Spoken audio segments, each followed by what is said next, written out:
TK, how arrogant are you? Professor Sean.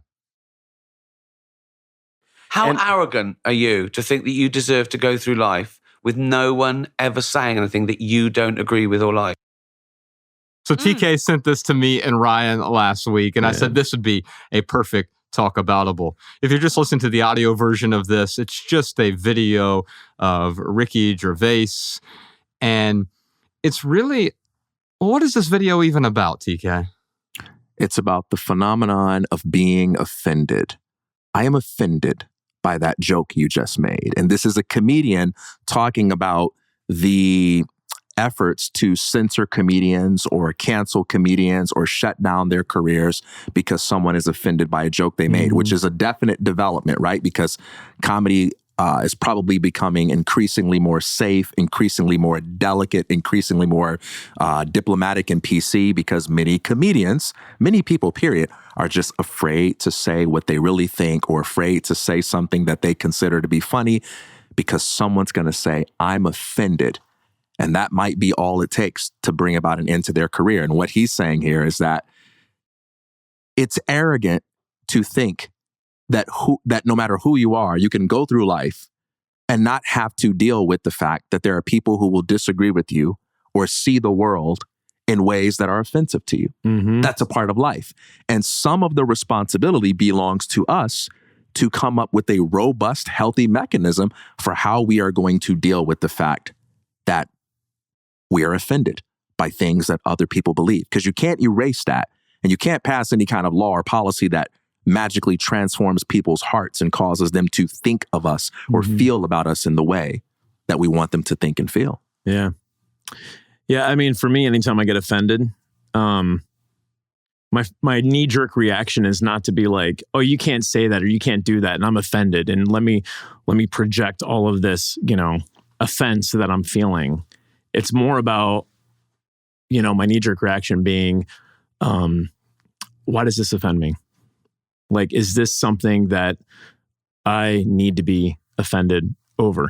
And a lot of times, it roots back to, somewhere in my upbringing where something happened and there's like a wound there that is, having salt poured in it or being reopened or whatever it is, but like it's sensitive.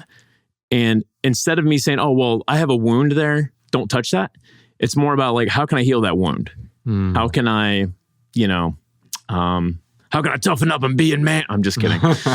No, but I mean, it is interesting. I love the whole, just because you're offended doesn't mean you're right saying. Yeah. Because really, where is it going to be more valuable to just cancel people anytime one person gets offended? Or is it going to be more valuable to like look at that person that's offended and say, hey, why are you offended? Is there a wound there that maybe needs healing? And how can you heal that wound? Yes. I mean, it's almost like as a kid, the whole saying like sticks and stones may break my bones, but names will never hurt me. And I mean, that applies as adults too. Yeah. In fact, the obverse of that is also true. And so, yes, people don't have the power to offend you unless you allow yourself to be offended, right? But then also the compliments aren't necessarily, just because you're offended doesn't mean it's true. Or just because you're complimented also doesn't mean it's true. Yeah. I think that being offended is kind of a religious practice for many. It's a path of righteousness, if you will. When I say I'm offended, like if you make a joke about Ryan and I say I'm offended on behalf of Ryan, it's hard for me to not look like a good guy when I say that. It's very difficult for me to not seem righteous. And even though I've made no arguments for my position, even though I haven't proven that what you have done is wrong, at the level of perception, you make a joke about Ryan and I say that I'm offended on his behalf, I look way more righteous than you, right? Without having even earned it. Simply by having a certain kind of emotional response. And the tricky part of that is I take the risk of actually being offensive to Ryan by presuming that I can speak on behalf of his concerns. Yeah. What if he finds it funny and I'm offended on his behalf? Oh, what then? And so many times when we put our necks out there to be offended on behalf of other people, we can do it out of a desire to be seen as righteous. I'm a defender of these people over here.